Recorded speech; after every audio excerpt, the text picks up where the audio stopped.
The next question. I am Rushan from Sri Lanka. I am a Hindu by birth, but I never believed in Hinduism or another religion from my school time till now. But I trust, believe and follow Islam. Same time, I never convert as a Muslim because of my parent. So I would like to know, what should I do about it? I am working at health and life insurance company in Sri Lanka.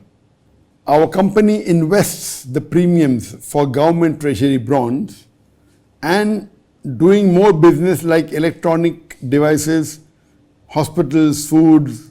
I'm working at health and life insurance company in Sri Lanka. Our company invests the premiums for government treasury bonds and doing more business like electronic devices, hospital foods, cities, exports and imports, etc. I sell more policies without any kind of extra money. They only get what they saved for entire term at maturity.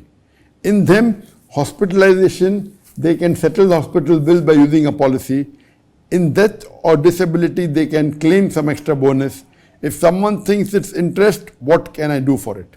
The question posed by Rushan from Sri Lanka, that he's Hindu by birth, but never believed in Hinduism, full life, and he believed in Islam. Same time, never converted as a Muslim because of parents. So, like to know, what should I do? As far, if you believe in Islam and you believe in the teachings of Allah subhanahu wa ta'ala and the last and final message, my first request to you would be that see to it you accept Islam. As long as you believe there's one God and you believe there's no one else that deserves worship and you believe that Prophet Muhammad is the messenger of God, then my request to you would be that immediately, as soon as possible, accept Islam, because we do not know how long we'll live. I am not sure whether I'll live tomorrow, whether I'll see tomorrow or not. So if you, as you said, you studied Hinduism and you agree with it and you want to accept Islam, my request to you would be, see to it that you don't delay, don't wait for the right occasion along with some birthday of someone else, or don't wait that, you'll do it later on. My advice to you would be that see to it that you accept Islam as soon as possible. Coming to your second question, that you're involved in some of the transaction which involves in riba, there's insurance.